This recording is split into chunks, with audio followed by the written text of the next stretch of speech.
Hello and नमस्ते। Welcome to my channel Mamta health is wealth में। कहते हैं पहला सुख निरोगी काया। एक कहावत है, पहला सुख निरोगी काया। इसका मतलब है कि अगर हम स्वस्थ हैं, हमारा शरीर स्वस्थ है तो सारे सुख भोग सकते हैं। अगर आप बीमार हैं तो कुछ भी आपके पास रहे, पूरी सुख सुविधाएं रहे, तो आप उस सुख सुविधाओं का फ़ायदा नहीं उठा सकते, लाभ नहीं उठा सकते।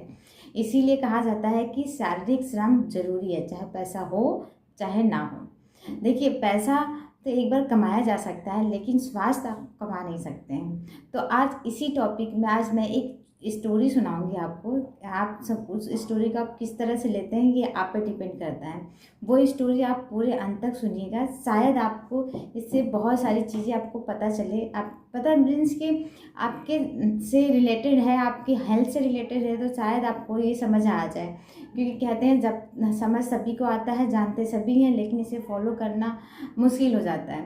तो शायद कुछ समय निकाल सके आप स्टोरी सुना रही हूँ किसी ऐसे इंसान की नहीं, बहुत पहले की पुरानी एक कहानी है, उसकी वही स्टोरी मैं सुना रही हूँ। एक राजा थे पुराने समय में, और उनके पास बहुत सारी मतलब सुख सुविधाएं थी। राजा हैं तो जाहिर सी बात है सुख सुविधाएं होंगी।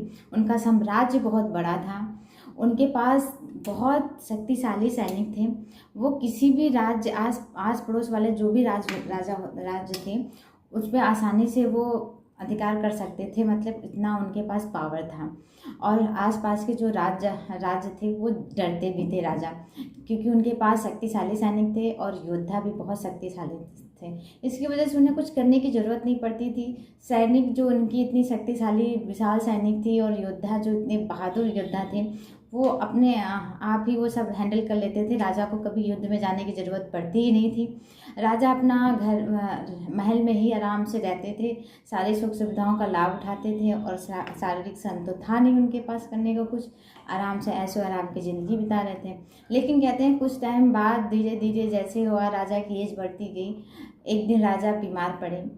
फिर वो राजा बीमार जो पड़े, कभी सही नहीं हुए, वो बीमार होते चले गए।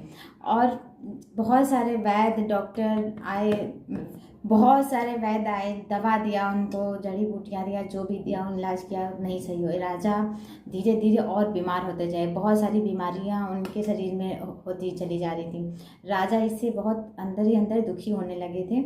और आस पड़ोस के जो राज्य थे उन पे भी उनका लगा कि राजा बीमार हो रहे हैं, फिर एक तरह से पावर उनकी कम होती जा रही थी, उन्हें ऐसा लगा। राजा सोचे ऐसे तो काम नहीं चलने वाला है। उन्होंने सोचा कि अगर हम अनाउंसमेंट करते हैं कि कोई भी ऐसा वैद्य है जो उन्हें राजा को ठीक कर सकता है, और उन्हें अपार धन दौलत दी जाएगी। राजा ने अनाउंसमेंट कर दिया। अगले दिन बहुत सारे वैद्य आ गए राजमहल में। बहुत सारे वैद्य आए, सभी ने अपने अपने आइडियाज़ दिए, दवा बताए। एक उसमें से बहुत ज़्यादा बुजुर्ग वैद्य थे।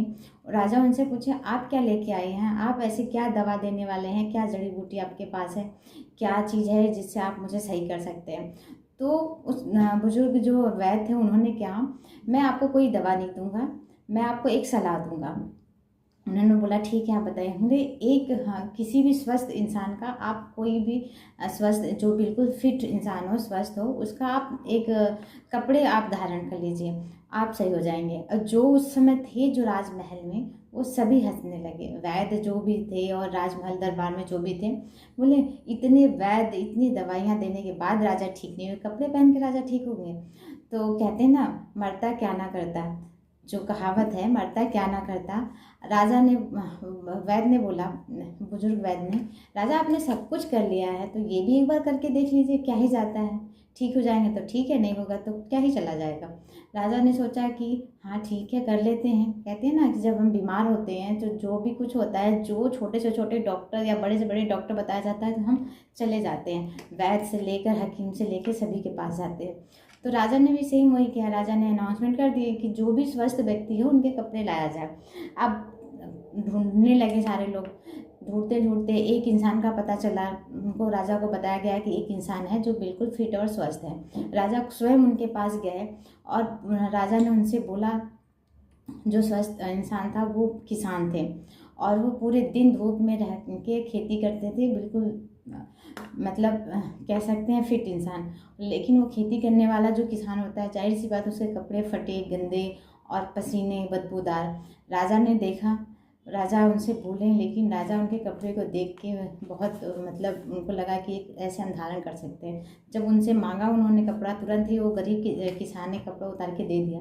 राजा के हाथ में जब वो कपड़ा आया, पसीने से लथपथ और बदबूदार, राजा को तुरंत ही उनके इशारा समझ में आ गया जो वैद्य ने बोला था कि आप किसी का स्वस्थ इंसान का कपड़ा धारण करिए, उससे आपका स्वास्थ्य ठीक हो जाएगा। राजा उस कहे हुए बुजुर्ग वैद्य का उनको उस टाइम पता चला जब वो किसान के कपड़े को उन्होंने हाथ में लिया, और उन्हें वो पसीने वाले कपड़े से याद आया कि भाई शारीरिक श्रम करना ज़रूरी, हम तो ऐसा कुछ करते ही नहीं, हमारे शरीर से तो पसीने निकलते ही नहीं, तो जाहिर सी बात है हम स्वस्थ कैसे रह सकते हैं। राजा उसी दिन से उन्होंने फॉलो करना शुरू कर दिया, शारीरिक श्रम करना शुरू कर दिया, जो भी एक्टिविटीज़ होती है राजाओं के अपना वो सब करना शुरू कर दिया उन्होंने। धीरे धीरे वो स्वस्थ होने लगी और एक टाइम ऐसा आया कि राजा स्वस्थ हो गए।